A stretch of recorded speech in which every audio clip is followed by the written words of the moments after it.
हम लोग पढ़ते थे तो एक सवाल के ऊपर 2-2 घंटे 3-3 4-4 घंटे लगाते थे, कोई समझ नहीं सी आती क्या कह रहे हैं, ठीक है ना। तो मुझे अब याद आ रहा है वो वक्त, लेकिन मैं आपको बता रहा हूँ कि रिकग्निशन का मतलब ये होता है कि जो आप इंटरनेशनल लॉ को अप्लाई कर रहे हैं तो आप उसको मतलब है कि एक मिसाल पाकिस्तान इसराइल को एक्सेप्ट ही नहीं किया, उसको रिकग्नाइज ही नहीं किया, तो हमारे जो लॉ है वो उस मुल्क के अंदर किस तरह प्रूव का हमारे जो जा रहे हैं वहाँ पर लोग, ठीक है ना। तो ये सवाल ये पैदा होता है कि हमारे लोग तो वहाँ पर जा ही नहीं सकते, तो हम वहाँ पर किस तरह अपना लागू करवाएंगे कानून।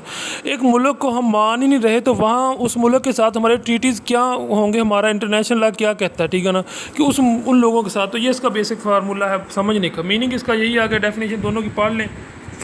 उसके बाद में एक मिसाल है इम्प्लाइड रिकग्निशन होगी, kind of recognition, D facto recognition.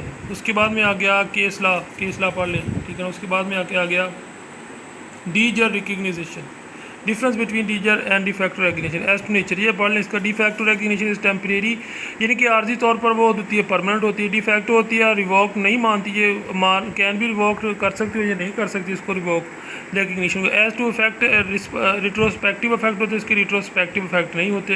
ये पढ़ लें। उसके बाद में आ गया टू स्कोप, इसका जो रिट्रोएक्टिव स्कोप है उसका ज़्यादा है, उसका नहीं है।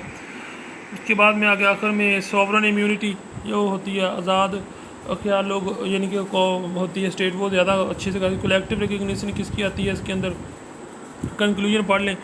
तो कोई बात ऐसी नहीं समझ ना आए, इसका स्क्रीनशॉट लेकर रख लें, और अगर बात नहीं समझ आ रही तो मुझे कमेंट में पूछ लें, मैं आपको बता दूंगा। मैंने सिर्फ इसलिए बताया कि आपको अपना जिसका आइडिया जैसे वो वैसे का। Thanks for watching.